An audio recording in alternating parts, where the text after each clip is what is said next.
Hello, everybody. How's everybody doing today? Nan is back. I got some juicy stuff to tell you. Basically, Hoe Lee should have you heard. I was watching a live from one of my favorite commentators that comes on with Lev Parnas. Ooh, it's juicy. Just got to tell you. It seems apparently Michael Cohen is feeling those teeny tiny little hands of the Mango Moose Knuckle firmly grasping his little bag of kiwis there. So apparently now he's defending Donald Trump. It's all over right-wing media, and I got some of this from Fox. Yeah, I did. I watched it. So anyway, if you're new to my channel, welcome. Love me, like me, share me. Don't forget to subscribe. Not even talk about my numbers. Well, I kind of just did. But anyway, yeah, hangers on. Thanks for hanging on, hanging in, and hanging out again. So let's get into this, shall we? So just yesterday, on Friday, January 16th, Michael Cohen wrote on Substack, I felt pressured and coerced to only provide information and testimony that would satisfy the government's desire to build a case against a secure conviction against Donald Trump.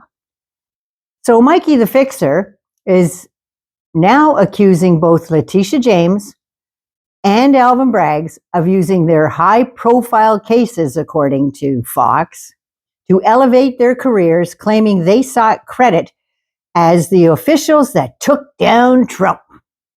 No, his crimes took him down, and so did the jury.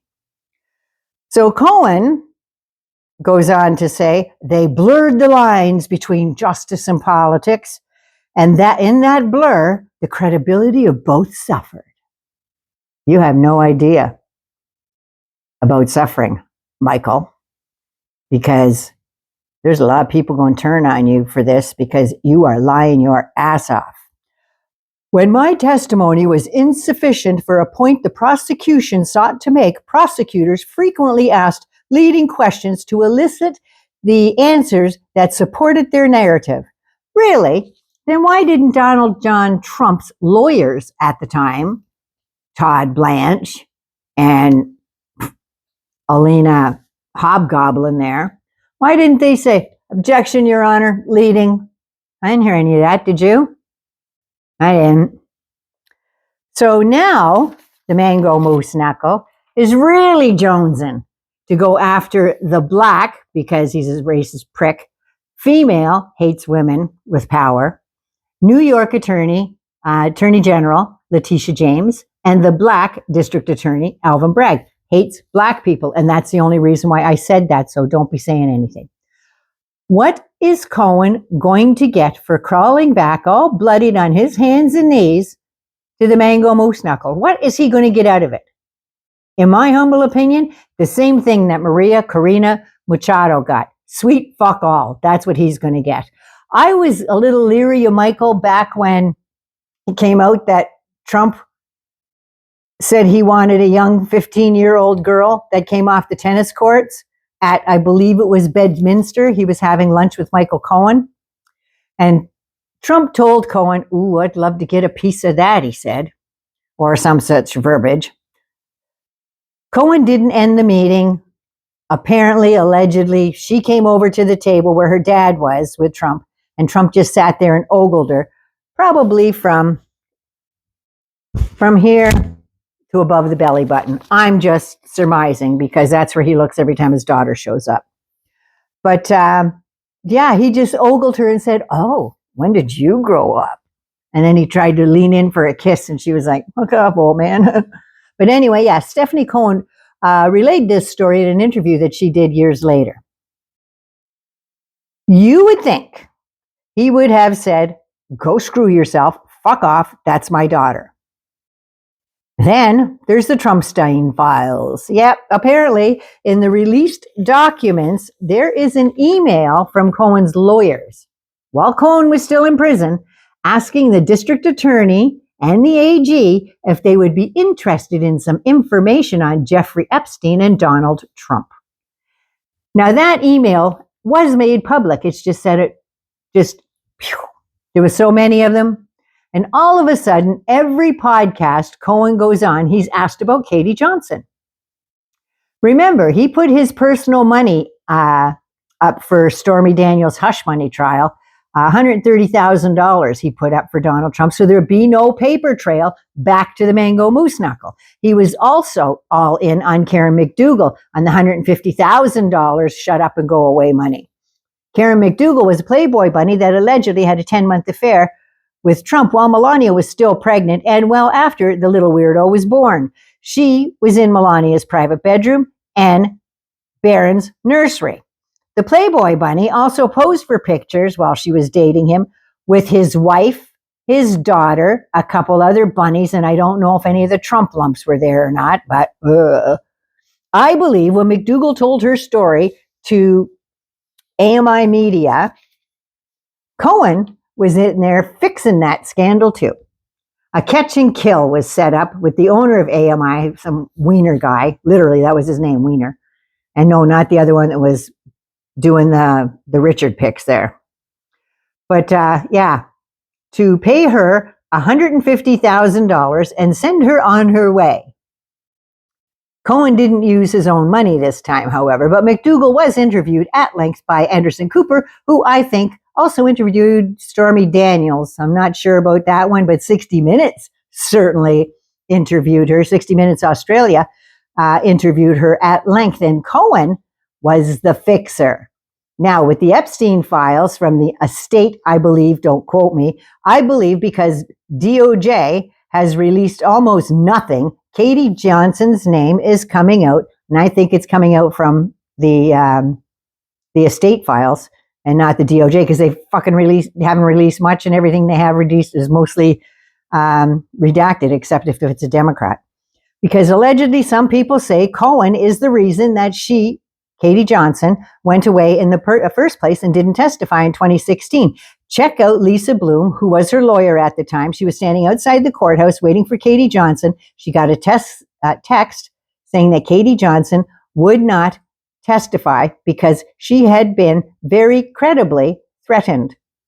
She has not made a sound since then. However, lately on YouTube, her videos are popping up on her original deposition, and there's a few other statements that are coming to light as well. And Cohen was on Tara Palmieri on her podcast, and she asked him point blank back in August, did he have any involvement in the Katie Johnson stuff or fixing it? And he got really agitated and quite pissy with her. Jim ACOSTA had him on his show, and the same thing happened. He got all belligerent when the Trumpstein questions started coming up. Now, going back to Tara Palmieri, the header on her latest video is Trump's ex-fixer Cohen said he knew nothing, in quotation marks, about Epstein. Then the document dropped. That's the email I was just talking about. That shows Michael Cohen knows more about Trump and Epstein that he's publicly willing to admit, and was offering to tell the Department of Justice that he heard Trump say things about Epstein, Tara Palmieri said.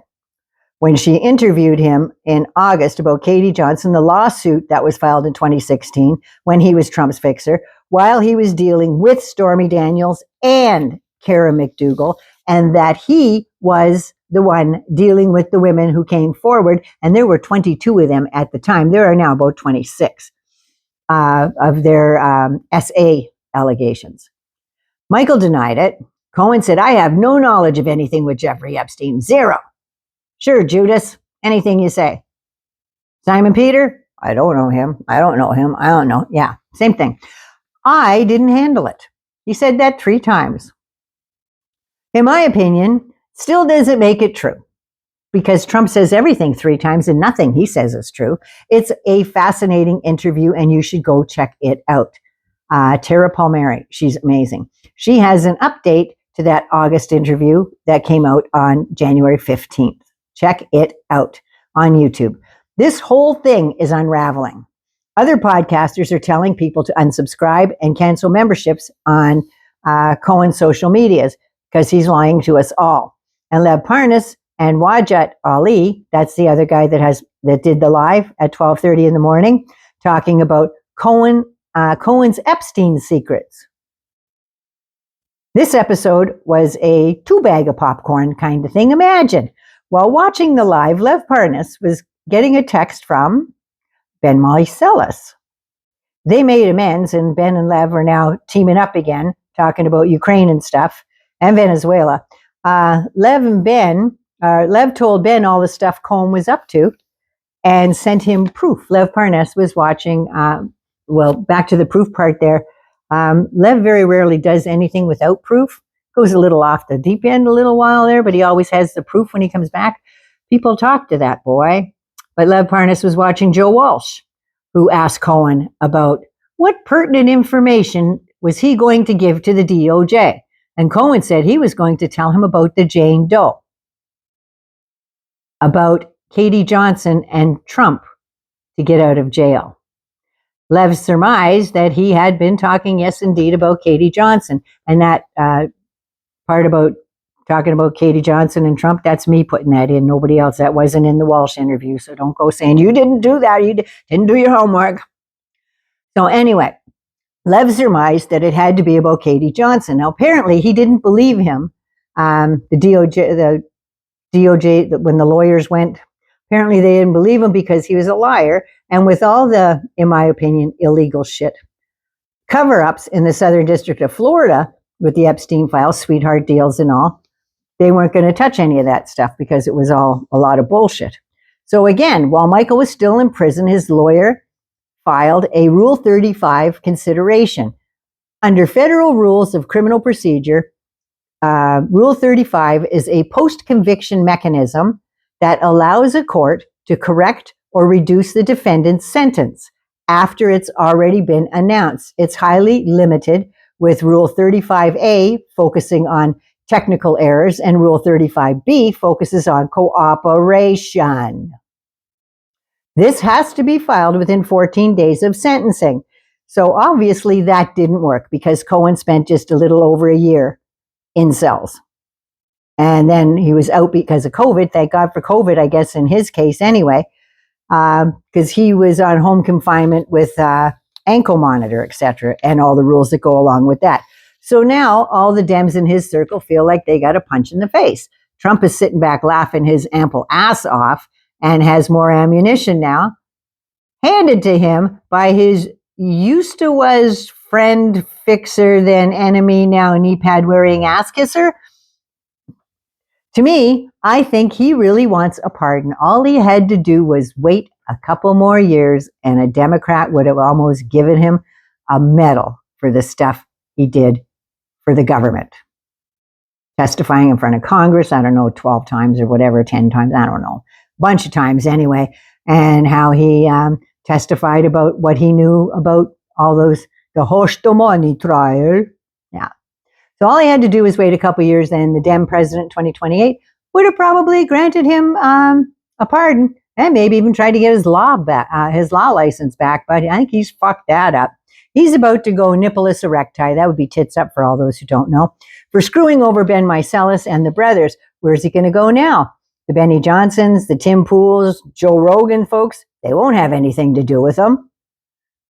They can, maybe he can go on Bingo Bongo Gino because Bongino doesn't have any guests lining up for his show. So maybe Cohen can go over there and they can reminisce about what's in the Epstein files. You think? And now, if you can't stand up and do what's right, sit the fuck down and shut up. How about that? I think that because Trump is really trying to get Letitia James, wasn't so much Alvin Bragg, but now he's got another excuse to go after Alvin Bragg. And I think it's more because they're black and they have power and Trump can't handle that. So yeah, that's what I think's going on there. And I think that Trump reached out and threatened Cohen. That's what I think. And it's turning out that Cohen was all big and brave when it was Bill Barr threatening him and stuff like that. He stood up to Bill Barr. But there's something about Trump and that DOJ. They know they can bury him and everything else for years. But only for like maybe 2 more. Just saying. But no, he couldn't wait. He wanted to be the big guy on the totem pole. Well, that totem pole is about to land somewhere where the sun don't shine, I'm afraid. So anyway, that's my little Now hear this, now hear this. So anyway, 99 loves you. Be good, be safe, and please take care of you first so you can take care of somebody else. I was just gobsmacked when I seen this. I've watched 2 other videos on it. Yeah, it's insanity personified. It really is.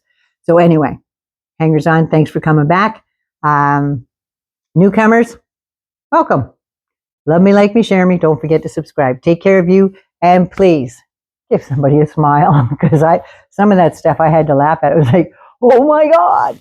Oh, yeah, it was a two bag of popcorn video. So yeah, go see them. Go see them. They're good. They're good. All right, take care of you. I love you. Bye.